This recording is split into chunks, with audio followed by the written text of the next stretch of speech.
दिवाळी जवळ आली की सगळ्यांना आधी करंजीच आठवते. तर चला आज मी तुम्हाला एकदम सोप्या पद्धतीने खुसखुशीत अशी करंजी रेसिपी दाखवणार आहे. तर मी इथं 3 वाट्या मैदा आणि 1 वाटी रवा घेतलेला आहे.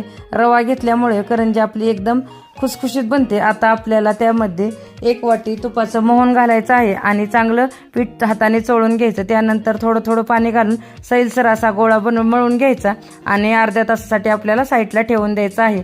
तर त्यानंतर आता आपल्याला सारण बनवायचं आहे. तर सारण बनवण्यासाठी मी इथं 4 वाटी रवा, 3 वाटी पिठी साखर, 1 वाटी खारीक, इलायची पावडर, खसखस, खिसून घेतलेलं खोबरं. तर चला आता आपण एक एक पदार्थ छान भाजून घेऊया. तर सगळ्यात आधी आपल्याला रवा भाजायचा आहे आणि त्यानंतर रवा छान असा भाजला गोल्डन कलरमध्ये की खोबरं भाजायचं. खोबरं भाजल्यामुळं आपले करंजी जास्त दिवस टिकते आणि खसखस भाजून घ्यायचे. तर आता आपण हे छान असं सगळं भाजून घेतल्यानंतर आता आपल्याला बाकूर बनवायचा आहे. तर बाकूर बनवण्यासाठी तर सगळ्यात आधी आपल्याला इथं रवा घ्यायचा, त्याच्यामध्ये पिठी साखर शेवटी टाकायची आहे. तर सगळ्यात आधी भाजलेलं खोबरं, इलायची, तुमच्याकडे ड्रायफ्रूट असले तर तेही टाकू शकतात आणि खारीक, मी तर इथं बदाम टाकले आहे. तर तुमच्याकडे कोणते ड्रायफ्रूट आहे ते तुम्ही घालू शकतात, खसखस आणि सगळ्यात शेवटी आपल्याला आता पिठी साखर ॲड करायची आहे. त्याच्यामुळं सारणाला आपलं पाणी सुटत नाही. आणि आता आपल्याला करंजी बनवायसाठी आहेत. तर हा बाकूर 1 महिनाभर छान असा टिकतो.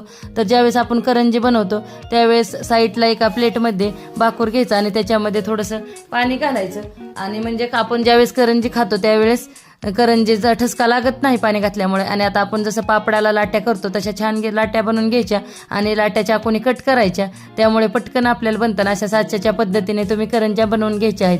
तर मी इथं सगळ्या अशा छान करंज्या बनवून घेतल्या आहेत, म्हणजे तळायला एकदम सोपं जातं पटकन. तर चला आता आपण तळायला सुरुवात करूया. तर इथं मी तुम्हाला 2-3 प्रकारे करंज्या तळून दाखवल्या आहेत.